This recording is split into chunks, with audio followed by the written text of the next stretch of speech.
My gosh, welcome to our latest Hippocratic Adventures chat. This is where we talk about everything related to practicing medicine abroad. I'm your host, Dr. Ashwini Bapat. I am a US trained palliative care doctor, and in August 2020, in the middle of the COVID-19 pandemic, my family and I moved from the US to Portugal, where we now live. And of course, if you haven't already, make sure to subscribe to our weekly email newsletter. This is where we share inspiring stories, job opportunities, and strategies to help you move abroad.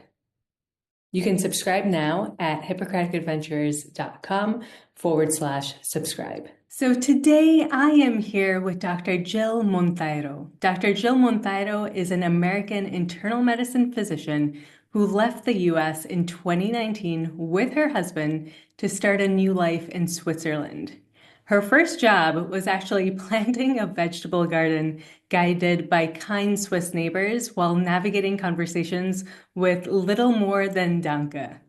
5 years later, she's the director of the US clinicians market at AMBOSS and now spends Saturday mornings in a puppy course taught in German, though her golden retriever is not yet bilingual.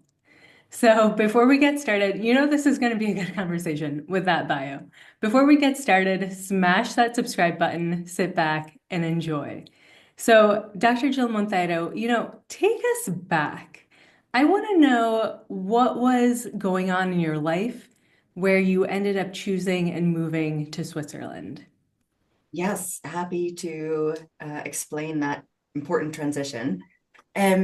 So at the time, I was working in primary care. I was a primary care provider, and my husband is a software engineer, and he was working in a tech company. And as happens so often in the tech field, he was getting a lot of job offers through LinkedIn, getting contacted by recruiters for jobs in Europe. And it became a frequent dinner conversation. Hey, should we? How about? And then he would throw out this city, this country, let's move here. And then he had two definitive offers, one in London and one in Zurich in Switzerland.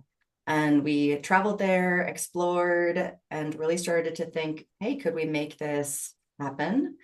And after much consideration, I make it sound now as if it was, a quick and easy thing. But after much discussion and consideration, we decided to take that leap and we moved to Switzerland. Amazing. And so, but what was that like for you though? Because I actually think this happens a lot in couples that choose to move abroad. There's often one member of the couple who has a job, and maybe they're moving abroad for that particular job. But then oftentimes it may be the physician in that couple where that has to figure out what am I doing now? So what was that like for you? Because you were working as a primary care doctor, I believe in New York. At Um, that time, I was actually in Utah. I was in Park okay. City, Utah. It was Okay. an amazing gig. It was an amazing clinic. My office had a view of the ski slopes. I Okay. free pass to the nearby ski mountain and skied every Wednesday. So it was, I mean, as primary care jobs go in the United States, which is a difficult position, we'll get to that. It really was an amazing job. I would say that my husband was the spark. I likely would not have considered moving abroad if I were completely on my own. I would have followed the more traditional medical path. So I definitely have him to thank for that. But I wouldn't say that this was a huge 100% a sacrifice on my part. Oh, I'm giving up everything for you, partner, to move to Europe. I now know in looking back that there were plenty of things that I wasn't satisfied Mhm. with in my life and my career that allowed me to even consider this big leap.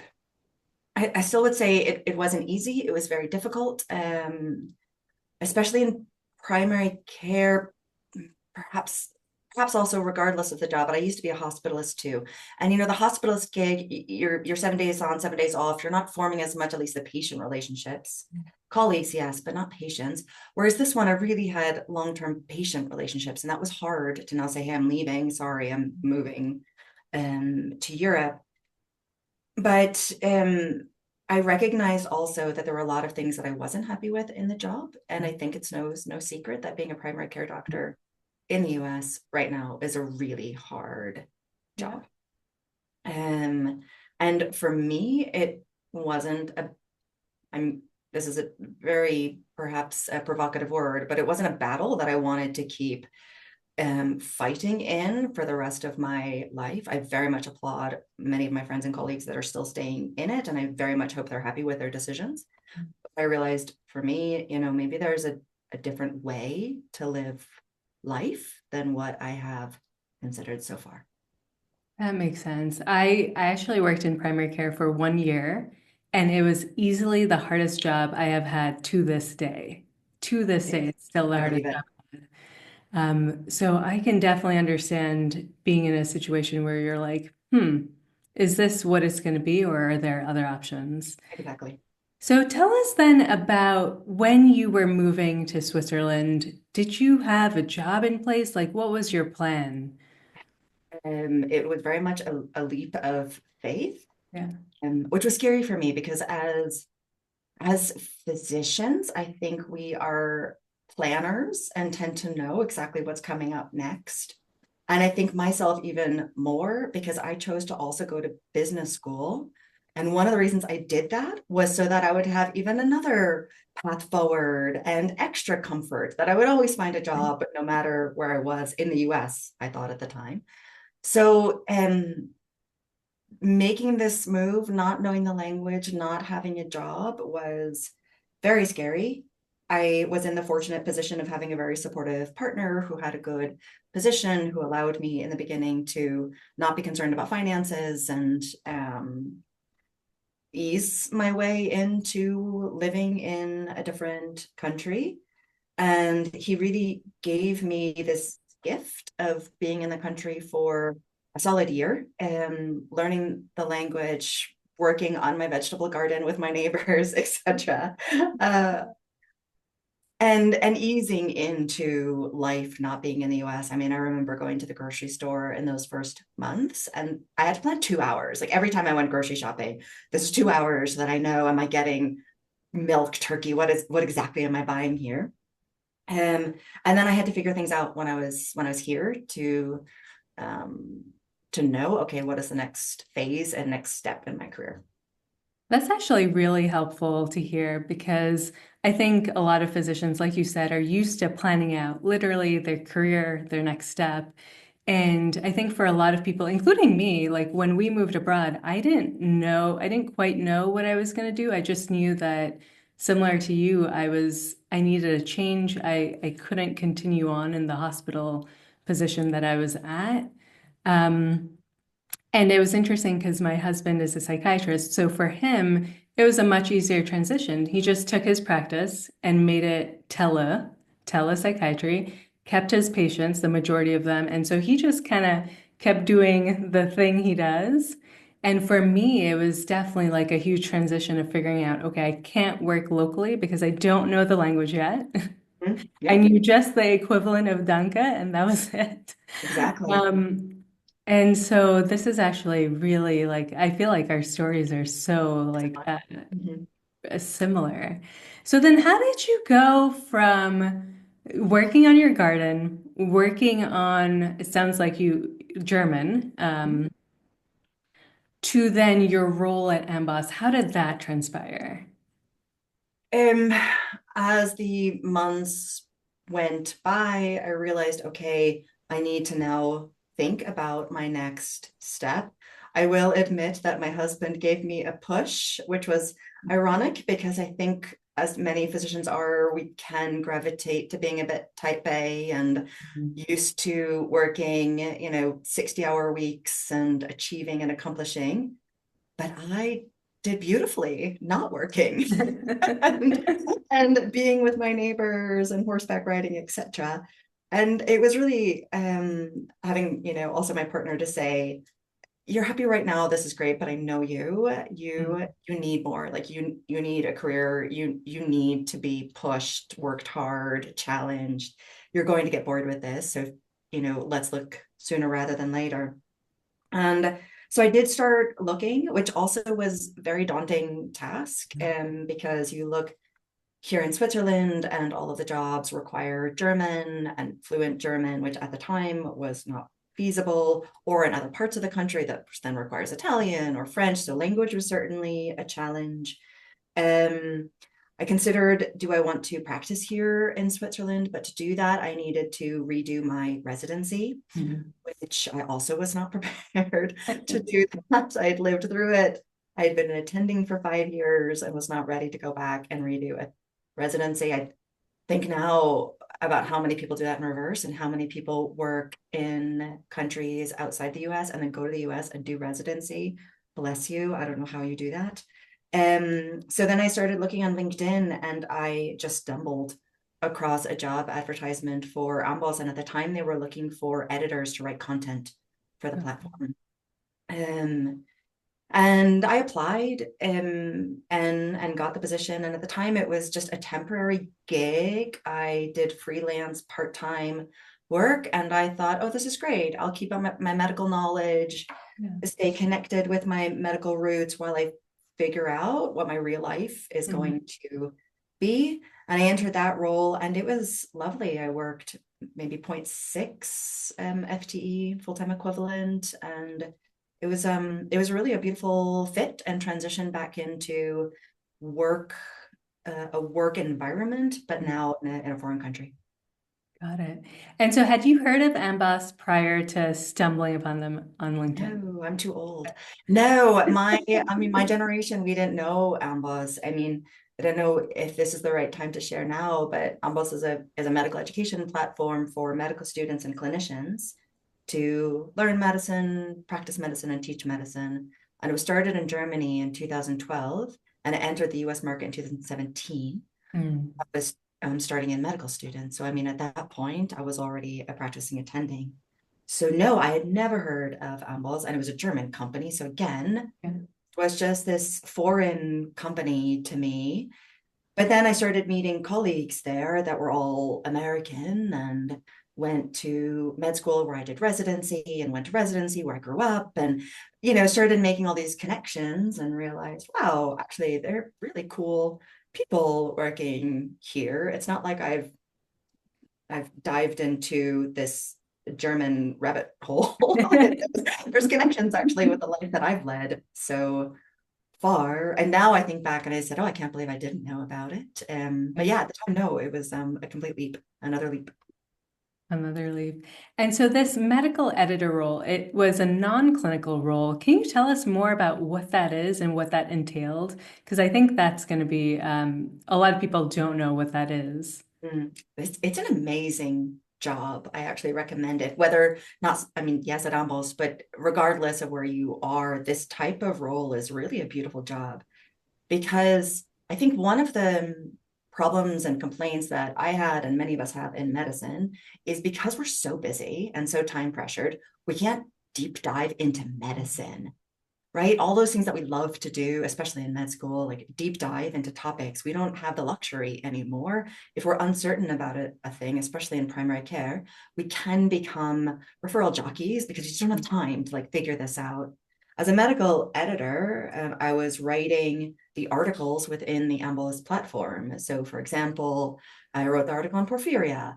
And how often do we get to spend hours thinking about all things porphyria? And then not only to do that lovely mental exercise, but then to take it into practicality and think, okay, now that I know all things about porphyria, please don't test me now because this was but now that or 5 years ago, but now that I know all things about porphyria, what is actually important? What does the doctor need to know when practicing medicine and in this busy scenario, in this busy day-to-day life, that they can quickly take that and then put it into practice? So it was also this extra leap. It was having this beautiful, luxurious deep dive into all things medicine, and then thinking about how can I now make it practical to help the physicians and clinicians that are still out there practicing. That's amazing. I often think about all the questions that would come up, even in a typical clinical day, and being like, okay, I need to look into that. I need to look into that. And you just don't have time beyond something super cursory and what you need to know just to make a plan beyond that. You just don't have the time to take that deep dive or to think. Sometimes you don't Exactly. even have time to think. No, you're just executing Yeah, constantly. And speaking with colleagues, I mean, that was something that I loved in residency, especially, where you have a question and it was yeah, acceptable in an academic setting to say, let's talk about this case. right. But once you're out there practicing and you have these large patient panels as a hospitalist or whatever your job might be, even trying to now get a colleague to have the Mhm. time to talk with me, I feel like I'm burdening them, and likely Yeah, I am because they're just as busy as yeah. I am. So it was also so refreshing and lovely to be able to say to a colleague, in my case at AMBOSS, hey, can you talk to me? Let's talk about this because somebody has to review it. And then Right. we would spend an hour talking about porphyria. Like when can you do that? You do that probably in medical school, but at that time there's all these Yeah. stresses. So it's such this beautiful luxury now. And it really is an excellent job. I can't recommend it enough. That's wonderful. And so, how did that transition from a medical editor role to the role that you're in now? It sounds like you grew in that position Mhm. in AMBOSS as well. Yes, I'm concerned now that I'm not actually going to be helpful for a lot of the people listening, because if I had made, plans or had this very clear strategy and plan and this and it worked out, then maybe that's something that somebody could copy. But it just sort of fell on my lap. I was in this wonderful role, and at that time the company was looking to expand into the US physician market, and they were looking for somebody who had medical and business ground, and they shared the job description internally, so I just get it as one of my many emails from the company. And I remember that moment opening it up and having this really deep divide in me where I thought, oh, this is something that I think I'd be really good at, I should do this.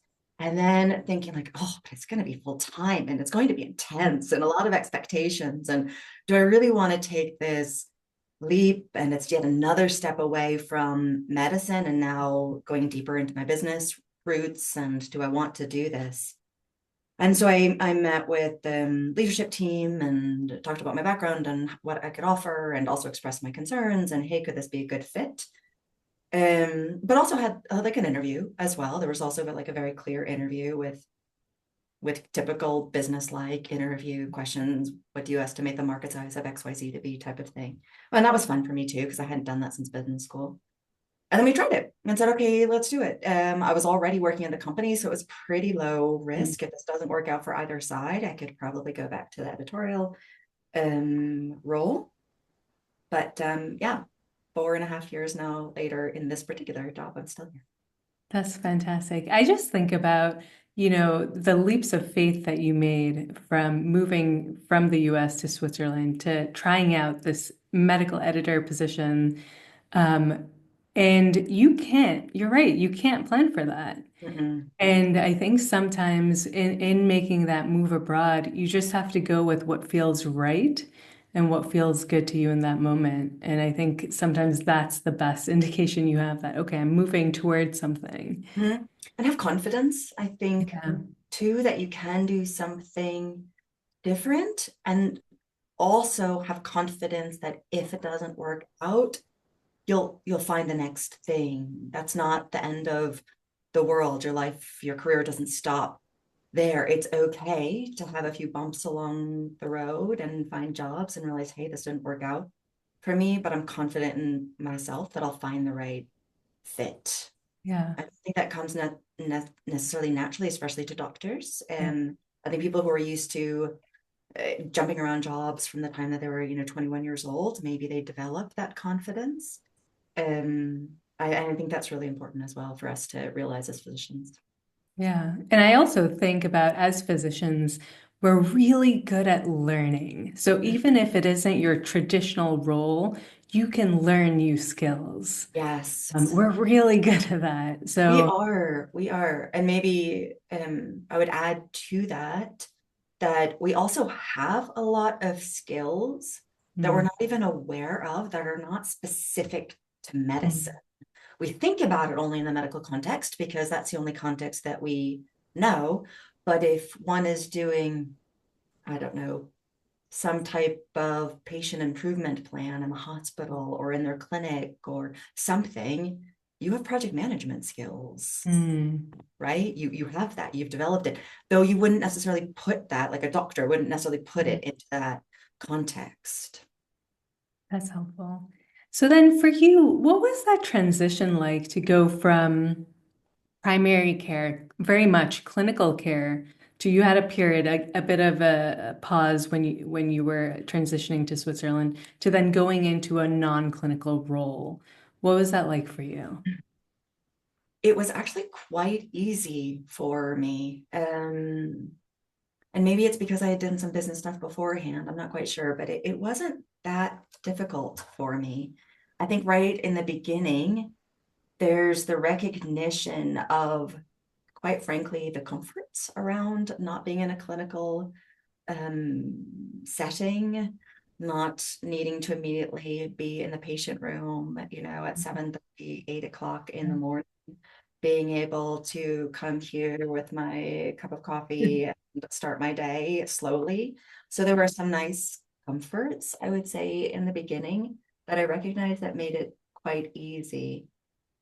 Once I switched from the editor role into the market lead, this other business oriented role, I would say once I got over that initial scary, challenging moment of what is this job? What do I need to accomplish? How do I do it?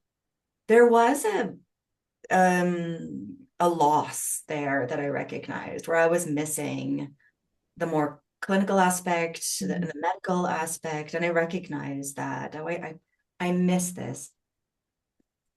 No job has every single thing, right? There are positives and negatives with every job. And so what I try to do now is, for example, when the team sends out our 1 minute telegram or update on medicine, I read through that and, oh yeah, that's interesting that that's happening right now, just to satisfy me and sort of my curiosity and need to sort of still stay in the medical field. And also remind myself too, yeah, there were really great things about being a practicing clinical physician, but there are also challenges. Let's not look back on it with just rose-colored glasses. There were challenges there too, just like there are challenges in this job as well. It's just a new chapter. Yeah. And do you ever worry about losing your clinical skills? I'm partially asking for myself as well. Yeah, I did in the beginning. I was in the situation with regards to my license that I could not keep my medical license unless I did a lot of shenanigans, because I was medically licensed in Utah and in Washington. Okay. And both of those states require that you show proof of residency, that living Wow. an address in those states in order to maintain your medical license in that Yeah. state. And I didn't have that. I grew up in New York, so I didn't have anyone like a family, a parent address or whatnot. So I would have had to have done that in New York, and then I would have needed to gone through many, many hoops to get my medical license in New York to use my parents' address. And I decided, I'm going to just let this lapse. So I let my license lapse, and always felt and still do feel that should I ever wish, I can still go back. I can still do it, right? I can still go back and retake my boards. It's not like that door has completely closed. Granted, it's harder. It's not like, a little hill to climb. It's a little bit more of a mountain to climb for me to do it, but I can do it. It's not off the table. And I think in the beginning, I was also attached more to like being the doctor, right? And having all of this information, and be that from friends, colleagues, whatever. Hey, I have this going on, and answer this question. Or even just reading, like I said, something, and did I know that? Oh my gosh, that's changed. I didn't realize that. As time has gone on, though, I've separated from that. It's not as important to me. I'm still really proud that I'm a physician and what I've accomplished. I'm proud to say that I'm a physician, but I also don't find myself leading with that all the time. If somebody asks me now what I do, I'll say, I'm a director at AMBOSS, which is this medical education company creating software for doctors. And then if it comes up like, yeah, I'm also a physician, but I don't lead with it anymore. It's not the only thing that defines me. And I've actually found that really freeing because I'm not holding on to this like my identity, my sense of self-worth is doctor. It's more like, yeah, it's pretty cool. I have this too in my toolkit. Yeah. And then but it's not the only thing that I am. And I Yeah. like the approach. It feels a bit freeing actually now. That's so interesting that you say that because I haven't practiced clinically it'll be 5 years in July. And initially, I was definitely worried. I'm like, oh crap, am I losing all my IM skills? Like, am I going to remember anything? And then what's really interesting is that here, I actually shadowed the palliative care team here. And I realized this was maybe 2 years ago. So I had been non-clinical for a while. So I shadowed them and I realized I like palliative care, but I don't know if I want to practice it clinically again. That's the realization I had when I was shadowing. And then, interestingly enough, this year I am retaking my internal medicine board certification exam, but I chose to do the longitudinal knowledge assessment, which is like 30 questions every quarter. And I was like, oh crap, I'm going to try this out. Let's see how it goes. What was really surprising to me was it is open book, so that definitely helps. Helps. What was really surprising to me is that these clinical scenarios, as I was reading through them, I felt like I was sifting through cobwebs in my brain, and I could identify like, okay, I think it's this diagnosis, but I can't remember how you actually like diagnose this thing. And so then I would actually then go and use AMBOSS. I literally have AMBOSS. I used it to look up how do you diagnose like That's great to hear. amyloidosis or something. And I'd be like, oh yes, you do it this way. And that was a refresher. So even 5 years on, I feel like when I take these questions, I haven't forgotten everything, so that's very reassuring. And two, even though I feel like I'm definitely sifting through cobwebs through some of these things, what was more impressive is that I was able to kind of find the answers using resources like AMBOSS to figure out, okay, I think it's this, but I can't quite remember how you diagnose it. I can't quite remember Yeah. how you treat it. Let's look it up. Mhm. And I thought that was like really reassuring for me. So, Yes. yes, if I were to see a patient in person, I definitely think it would be like a 6 month learning curve. I would, definitely need a major refresher. If I was doing primary care, I would have to brush up on all the like USPTF screening guidelines, all of that. But what was surprisingly reassuring was like, okay, I can learn it again. Mhm. If needed, I can refresh myself. Yes, I Um, believe that. It reminds me of a language. If one yeah, is fluent in a language and then you right. don't speak it for 5 years, you've moved elsewhere, and then you pick it back up maybe in your new country, you dust off those cobwebs, you use resources that Yeah, help you. But if you went back to that original yeah, country, probably in 6 months, you'd be fluent again. right. And that's Right. fine. And I also completely agree with you. I think the direction that medicine is going in is also a healthy one of finding this balance between what do we need to memorize? Like we absolutely need to memorize things. This is critical to being a good doctor. But we also can rely on tech advances to help us. Yeah. If we've learned the basic framework and diagnostic approaches, as we should in medical school, again in residency, having those details, okay, what is the next step in management? What is the dose? What imaging findings should I look for now? It's okay to look that up. And I love that the stigma is gone. I'm hearing from a lot of younger physicians now that they are even taking their phones into patient rooms and even sharing it with the patient because the patient's there with their phone too. I mean, they're sitting there in their bed with their phone. So it's like, hey, what's on your phone? Okay, you might be playing solitaire because you're sick in bed. Here, I'm looking at your chest x-ray findings right now. Take a look at this or what. And it becomes this new relationship, I think, between the young physicians and patients. And I love that we're embracing that in a really healthy, productive way. If you're loving this conversation and wondering how you too can move abroad, then download our completely free list of 7 physician jobs you can do from abroad. Download it now. And then I also actually wanted to go back. You mentioned how you feel like your identity isn't like 100% tied to being a physician anymore.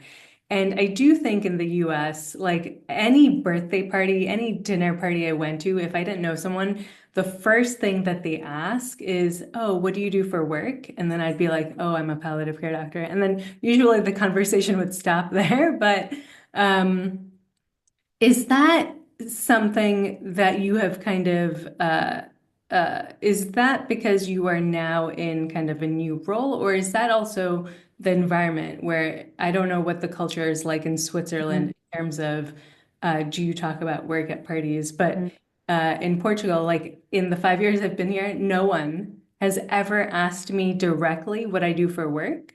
Like it'll come up naturally in Right. conversation over the years. And at a party, like no one wants to talk about work. It's Mhm. just you don't talk about it because it's like you're at a party. Why would you talk about work? So I don't know what that, It's similar, I yeah, think, too. It doesn't come up here. I mean, I think it depends on where you are.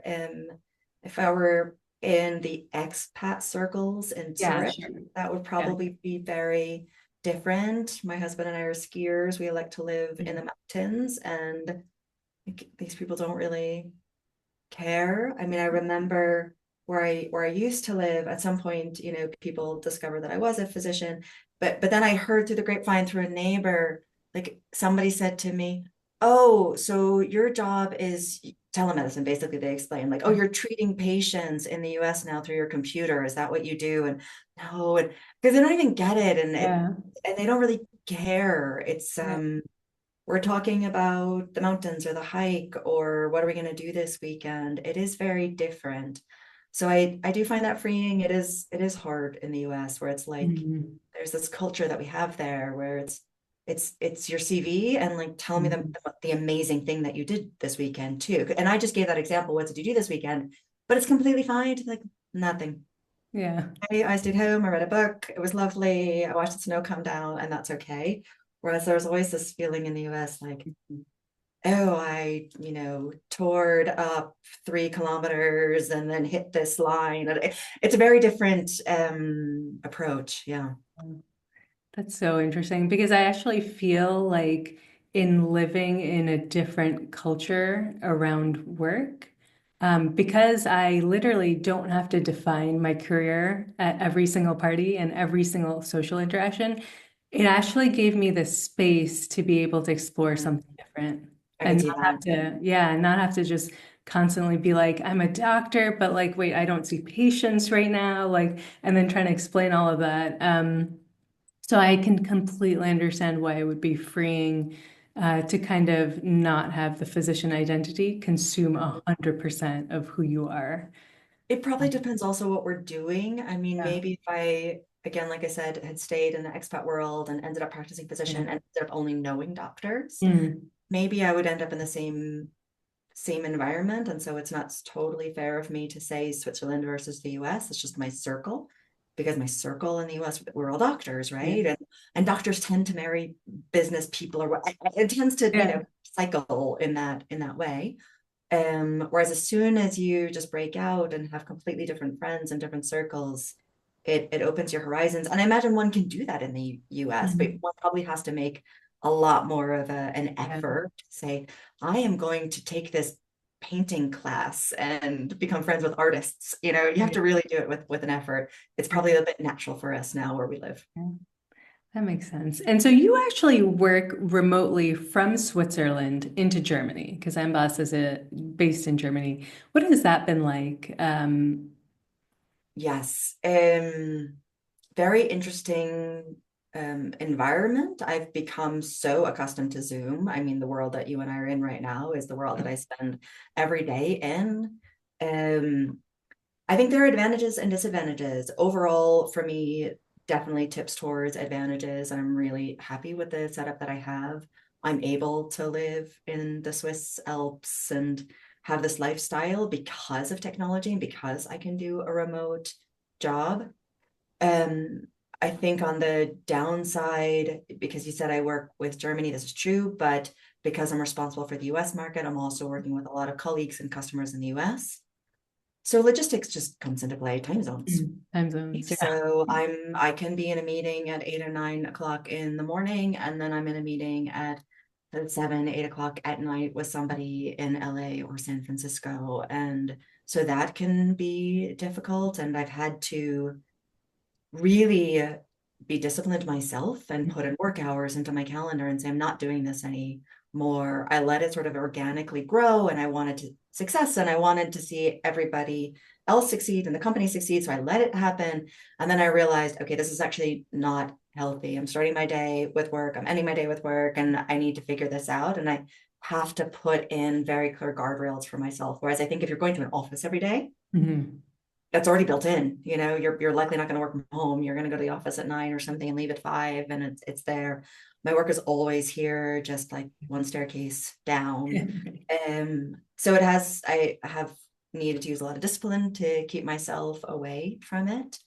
But it also allows me to do so many other things because I'm not commuting, right? Like there's so many other things that I'm able to do because I've saved that time. And one has to accept also travel still often in these roles. So, I mean, I'm leaving next week to go to the US for the ACP and AAIM conferences and whatnot. So, and then I travel often to Berlin for meetings there. We also have an office in Cagliari in Sardinia. So I have to also go to Italy Not the worst place to go to. once or twice a year for workshops. And and that can be fun at times. I held a workshop last year in Cologne, and so that can also be really fun, but also stressful because you have to leave your family and whatnot. So everything in life, pros and cons, but on the whole, for me personally, it's been an advantage. That's fantastic. Yeah, I similarly work literally in this office. This is where I work. And so, yeah, I definitely have to be a lot more disciplined in terms of actually literally scheduling in social time. Yes. Like I definitely will go to the gym midday because I meet my friends during their lunch hour, because that's my social time. Yes. Like the cooler conversations that would happen in the at the hospital, like just the random conversations that I get. I have to literally be very intentional about those Yes, this is true. interactions. And so, what has it been like to live in Switzerland? What are some of the things you've really enjoyed? What are the challenges and uh, any major like cultural differences that you've noticed that surprised you?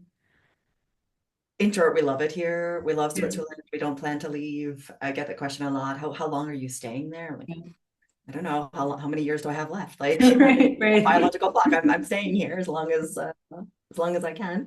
We're really pleased. We're really happy here. And I would say what we've really enjoyed is the quality of life. Everything is slower here. You probably have that in Portugal too. It's so nice. Although this sometimes can be an inconvenience, I love that everything's closed on Sundays. It forces me to not work, not clean, not go grocery shopping, not do errands, just take a day of rest. Appreciate that. Especially where we are, it's very outdoorsy. And so it's really pushing us always to be outside and very healthy lifestyle as well. So I've really enjoyed that too. Switzerland in particular, I mean, this is, of course, the history and also the stereotype. It is quite neutral and easy. So these like huge political swings that are, of course, happening in many other countries. I don't mean to say that there's nothing here. It's everywhere. What we see happening in the United States, in Germany, in the rest of the world is, of course, touching Switzerland, and we're not immune. But it's not a theme in my day-to-day life, whereas American politics, even being remote, still becomes a theme in my everyday life because my colleagues bring it in, or when I'm traveling there and being again with my parents and my family and my friends, it's really a huge part of life there. Here it's not. It happens, and okay, they vote all the time and think, but it's like an aside parallel stream. It's not the like river that is all around one, which I particularly really like. On the flip side, the Swiss in particular, bless them, they are very rule abiding. So like there are rules for everything, and one of the first words I learned in German was unmöglich, which is like not possible. Because if there's a rule and you suggest something else, that's just not possible. There's a rule, there's a form, there's a way we do this. Why would you even bring? It's like we're discussing aliens. This is just not done. And I love that about the United States, that yes, there are rules, but we'll also consider, hey, does this make sense right now? Is there another way to do this?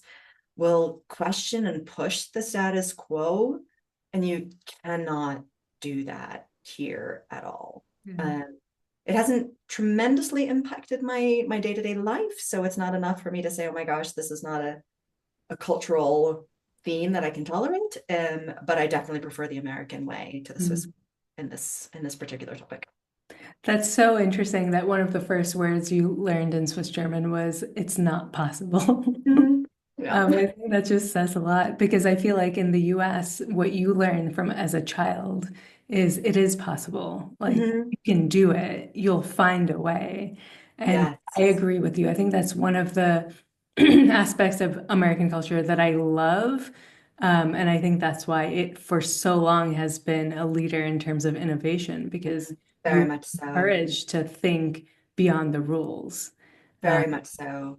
And perhaps also a good point for any thinking about all of our colleagues and anyone listening to this and thinking about also wanting to move. While yes, I've made it a success here in Switzerland, it's harder because they also require very specific educational paths to do things. I mean, literally, I had a neighbor friend of mine tell me how wonderful it is that she was allowed to walk another person's dog, even though she doesn't have her dog walking diploma.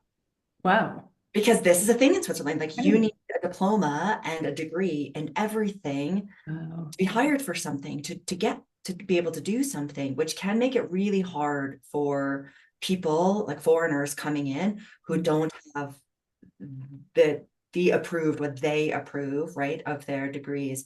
So as one's thinking about what countries do they want to go into and job opportunities, one may want to consider, okay, what's required in terms of educational degrees and experience for me to do this. Again, I wouldn't want that to be a deal breaker because it's been fine for me here in Switzerland. But so, want to be like aware of that, I think, ahead of time. Oh, I think that's so important to be aware of. Yeah. And so, for a fellow physician who's thinking about moving into a non-clinical role, do you have any advice for them? And then, of course, are there opportunities at AMBOSS now or in the future that may be interesting to them? Um, I think my first advice, if one is seriously considering leaving clinical medicine, is to simply do it. Mm. It.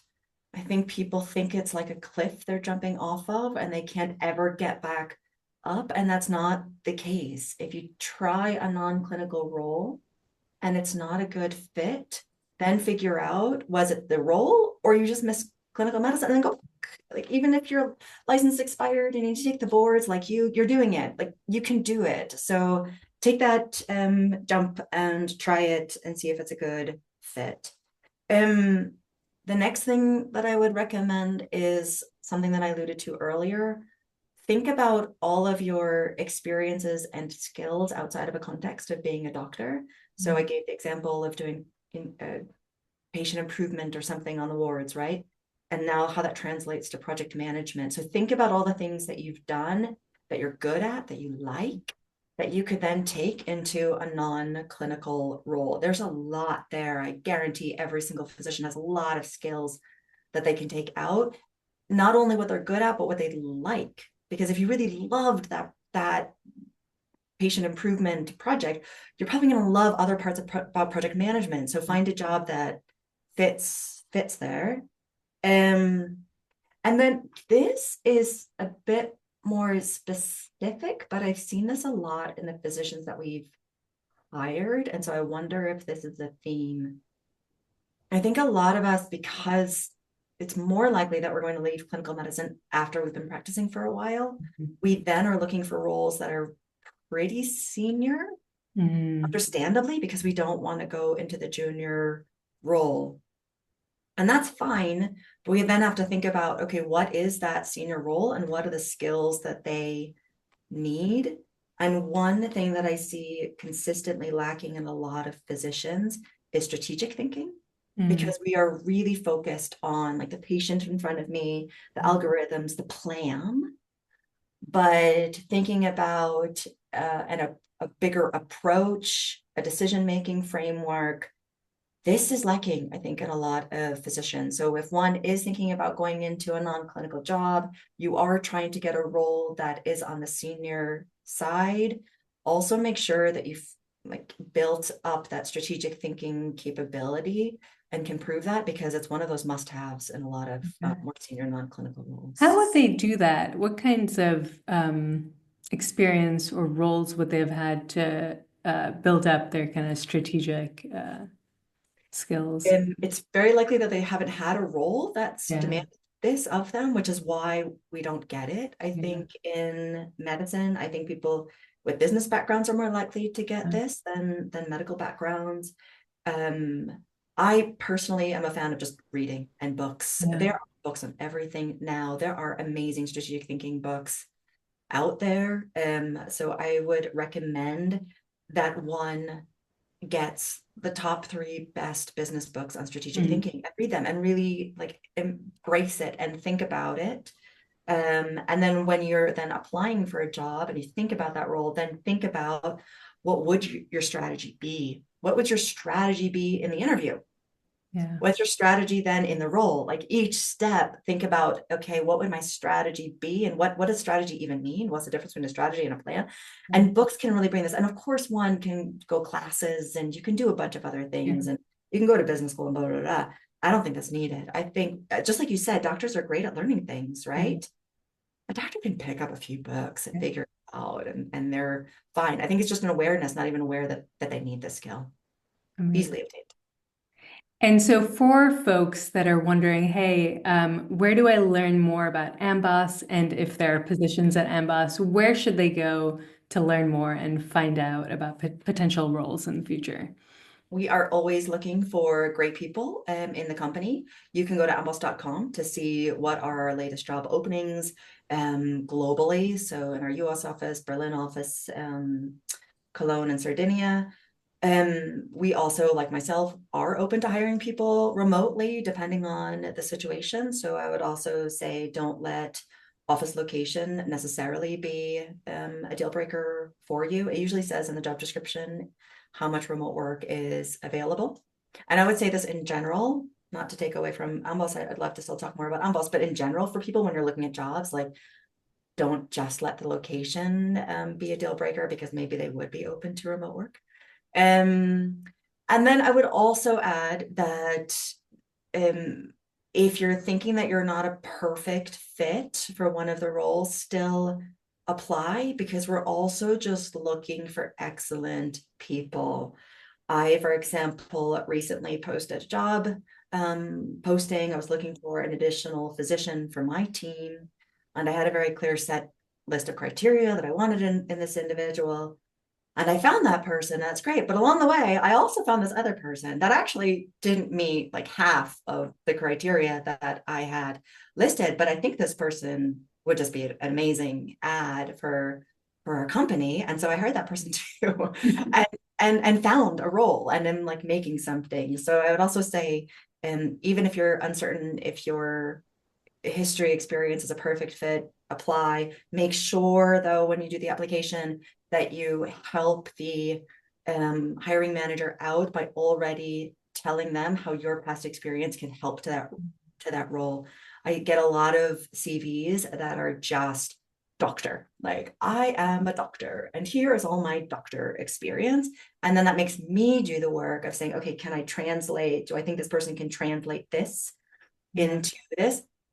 Help, and it's fine, it's worked out, but help your hiring manager out by already doing that step so they can see, oh, I hadn't thought about that. Oh, that makes sense. Yeah, because you spent a year doing XYZ, I bet you'd be excellent at this part of the job. That's so helpful because that's actually strategy just in terms of applying for a position. And how do you make that CV helpful? That's actually thinking about the other person who's going to read your email and read your CV, and how can you Yes. make it clear to them why you should even be considered. I love that you said that because maybe I should have started with that. I think that the medical community, we're accustomed to letting our CV do the talking for us. And then when we do a job interview, as if I think back on my own physician job interviews, it's all fit. Do I like Yeah. you? Do you like me? Are we going to get along? Are we going to be good colleagues? Can we go to Right. lunch together? It's a fit thing. I don't have to prove my knowledge. I don't have to prove experience or skill. But when you're outside of the doctor world, really in anything else, you have to prove it in some degree. You have to prove what you can bring to the company. Just because you went to this Mhm. amazing med school, an amazing residency, an amazing doesn't mean that you're actually going to be a good fit for this job. And don't assume that. So help the person out by showing them all the Yeah. amazing things that you acquired during your past. And I also think what you said of like, even if you aren't the 100% perfect fit, but you feel like it could be really a good position for you or you'd be really interested in, apply anyway. I've heard that over and over and over again from people that hire physicians. Even if you aren't like the perfect fit based on the description, if you're interested in it, just apply anyways. Yes. Because oftentimes, like almost a lot of the physicians that moved abroad and moved into non-clinical roles, that role was not actually advertised. Mm, It was only because they met with the person through Zoom, they shared what they enjoyed, and then later on they were like, actually, we have a position that maybe you'd enjoy. And that's yeah. how they made that connection and got that kind of Absolutely non. agree with that, which also speaks a bit to networking, meeting Yeah, with people, being open to having conversations, yeah. accepting if it doesn't go anywhere at that moment, but maybe it will a year later, and that's okay. So, the final question, because you have dropped so much wisdom, so much insight, so much experience, honestly, in here that I think a lot of people are going to resonate with. The final question I have for you are any words of wisdom for a physician just thinking about moving abroad, but maybe they're feeling a little scared. Maybe they're feeling like, oh, I'm kind of leaving this traditional path. Anything you would want to say to them? Life is short, do it. Hmm. Just make the switch. You're not burning a bridge. Yeah. You can go back. So don't be afraid that you can't turn around and say, hey, maybe. Because I think that's the fear. It's the burn the bridge. It's that I can't go back to it. Just try it. And I've met many now physicians in my new career that also left clinical medicine. I mean, half of them are doctors. And then through other, partnerships and whatnot that we're working with, I work with so many physicians that are non clinical jobs. And it feels when you're going to make that transition like you're the only one out there. You're the only person that's leaving clinical medicine because your circle is clinical medicine. That's not true. There are so many of us that have left clinical medicine and are really happy and satisfied in our jobs. So I would say try it, take that leap. It's actually not a huge leap. It can be quite a small step. You can go back, and I bet you'll be surprised at the amazing people that you meet and how your world just opens up in ways that you never imagined, perhaps both literally in terms of where you are in the world and also more philosophically and how you view life. Well, with that, Dr. Jill Monteiro, thank you so much for joining us, for sharing your experience, for sharing all the insights that you've gathered over the last 6+ years that you've lived outside the US, that you've worked within non-clinical medicine. I think your story is going to resonate with so many people that are listening. It was a pleasure. Thank you so much for having me. And thank you also for allowing for these conversations to exist, to shining a light on these transitions that many of us have made and helping others take the same journey. So thank you. And with that, we wrap up another episode of Discovering Where Your White Coat Can Take You. So make sure to like, subscribe, and share this video with a friend or colleague because it really helps us connect with other physicians who want to move abroad but just don't know how. And if you're looking to start your own adventure, make sure to grab your free ebook, How to Start Your Adventure. Sign up at hippocraticadventures.com/subscribe. And best of all, when you sign up, you'll also get our free email weekly newsletter where we share tips and strategies about moving abroad that we don't share anywhere else. So make sure to sign up now.